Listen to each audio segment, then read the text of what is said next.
Ek wil net een baie mooi ordentlike storie van die twee ooms vertel. Hulle, die oom het 'n broer gehad en hulle het verskriklik arm groot geword. En gesukkel.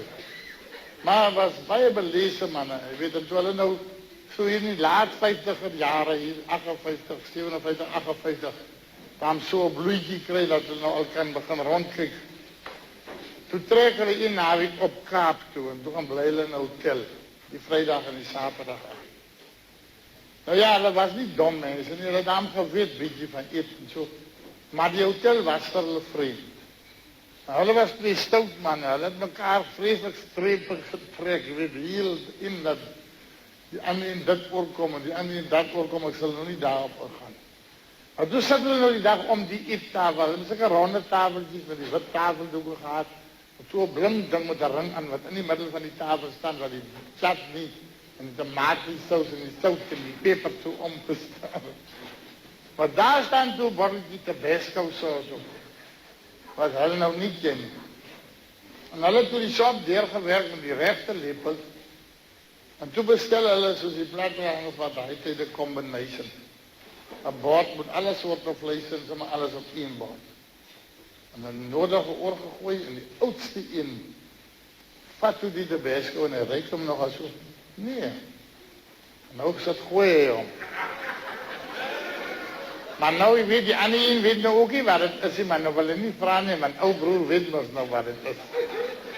En hy sit gooi en hulle gesels oor die skaap en hoe lekker het dan nou hier in die kaap is en so.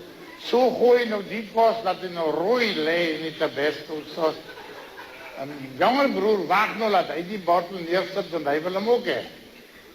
En toe hy hom neersit, toe het die jonger broer hom en die ou, toe die in begin gooi, toe vat die ouwe hap. Maar sy bek raak aan die brand. Maar toe wil hy nie wys vir die ander een, hy vat nog 'n hap. Maar die ander een sit skit mos nou ook. Maar kyk, nou brand hy, laat hy die tranen loop oor sy wange, maar hy vat die servet, dat vee so deur sy wange, so. En hy sit dood, so dat die ander een sit skit nou so, toe kyk op, hy sê, nou broer, nou waar oorheil jy dan nou?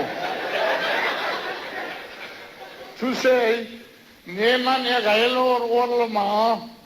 Ek dink nou oor Lema nou kan sien waar ons nou al vandag sit. Nee, sê hy, maar jy kan mos nie daar oorheil nou gooi en nog gooi. En hy sit die bottel neer. Nou sit die ou met die servet so half in sy mond ingedruk. Hy wacht nou, laat hy moet begin eet. Daar begin eet die man. Maar hy is honger, hy vat so 2 happel voor hy aankom. Maar sy bek brand, hy sit so. Die trane skiet so uit sy oë uit, man. En sy ou broer van, waar heil jy dan nou? Toe sê ek, heil oor Lema, jy nie doodgeleid toe jy klein was.